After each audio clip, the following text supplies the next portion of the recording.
नमस्कार। कभी ये ख्याल आया है कि हमारे आसपास जो इतना प्लास्टिक है वो ज़्यादा कहाँ है? सच तो यह है कि वो कभी पूरी तरह से खत्म नहीं होता। वो बस छोटे और छोटे और छोटे टुकड़ों में टूटता रहता है। तो आज हम इन्हीं छोटे छोटे अनदेखे प्लास्टिक के टुकड़ों यानी माइक्रो प्लास्टिक्स के बारे में बात करेंगे और समझेंगे कि ये हमारी सेहत के लिए कितना बड़ा खतरा बन सकते हैं। देखिए, ये लाइन कितनी गहरी बात कहती है।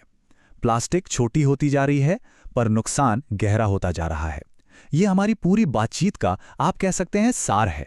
मतलब प्लास्टिक के ये कण जितने छोटे होते जाते हैं ना, हमारे शरीर में घुसकर उतना ही बड़ा और गहरा नुकसान पहुंचा सकते हैं।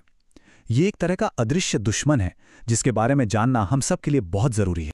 तो चलिए सबसे पहले ये समझते हैं कि आखिर ये माइक्रोप्लास्टिक्स हैं क्या चीज़।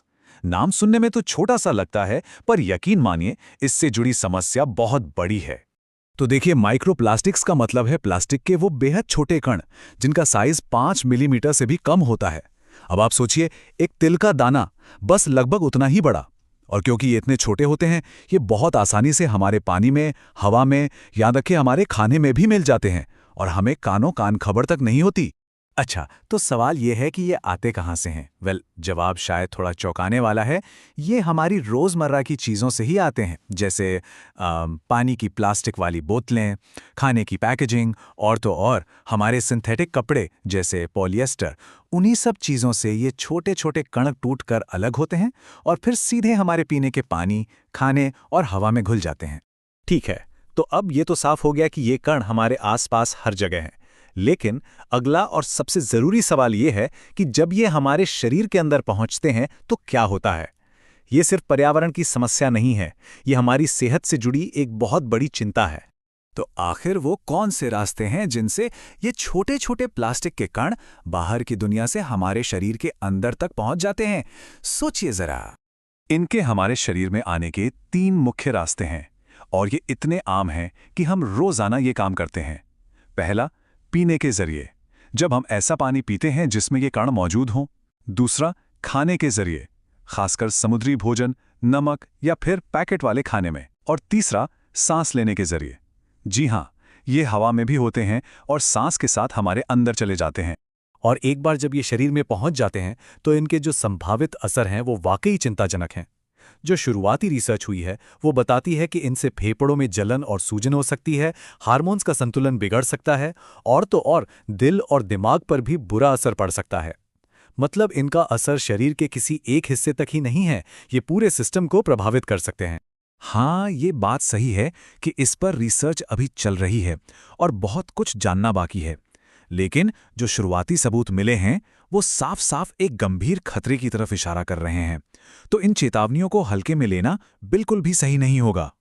तो अब जब हम इन खतरों के बारे में जान चुके हैं तो सबसे बड़ा सवाल ये है कि क्या हम कुछ कर सकते हैं? और अच्छी खबर यह है कि हाँ, बिल्कुल कर सकते हैं। कुछ बहुत ही आसान और प्रैक्टिकल कदम हैं जिन्हें उठाकर हम इस जोखिम को काफी हद तक कम कर सकते हैं। ये कुछ ऐसे बदलाव हैं जिन्हें हम अपनी डेली लाइफ में आसानी से अपना सकते हैं। जैसे प्लास्टिक की बोतल की जगह स्टील या कांच की बोतल यूज करें। गर्म खाना कभी भी प्लास्टिक के डिब्बे में ना डालें। कोशिश करें कि ताज़ा और बिना पैकेजिंग वाला खाना खाएं। और कपड़ों में भी कॉटन जैसे नेचुरल फैब्रिक को चुनें। फिल्टर किया हुआ पानी पीना भी एक अच्छा कदम है। ये सब बहुत छोटे छोटे लेकिन बहुत असरदार तरीके हैं। तो देखिए, बात बहुत सीधी सी है। एक तरफ है अच्छी आदतें जैसे स्टील या कांच का इस्तेमाल, ताज़ा खाना खाना, नेचुरल फैब्रिक पहनना, और दूसरी तरफ हैं वो गलतियां जो हम अक्सर कर बैठते हैं, जैसे प्लास्टिक के बर्तनों में खाना माइक्रोवेव करना या प्लास्टिक कप में गर्म चाय कॉफी पीना। हमें बस सही आदतें अपनानी है और इन आम गलतियों से बचना है। तो इस पूरी बातचीत के बाद वो एक कौन सी बात है जिसे हमें गांठ बांध लेना चाहिए?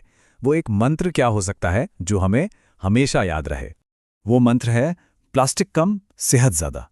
कितना सरल और कितना शक्तिशाली है ना? हमारे जीवन में प्लास्टिक का इस्तेमाल जितना कम होगा, हमारी सेहत उतनी ही अच्छी रहेगी। ये कनेक्शन बहुत सीधा और साफ है। तो आखिर में एक सवाल हम सबके लिए, इस हफ्ते ऐसा कौन सा एक छोटा सा बदलाव हम अपनी जिंदगी में ला सकते हैं जिससे प्लास्टिक का इस्तेमाल कम हो? कोई भी एक छोटा कदम, क्योंकि याद रखिए, हर छोटा कदम ही एक बड़े बदलाव की ओर पहली सीढ़ी होता है।